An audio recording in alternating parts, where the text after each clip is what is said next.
their contracts are coming to an end. That's why they're all catching cancer.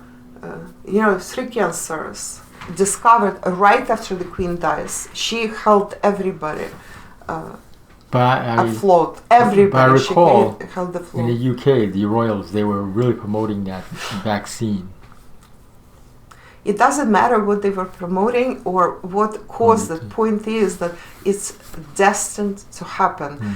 Their rule, the rule of reptilians, is coming to an end.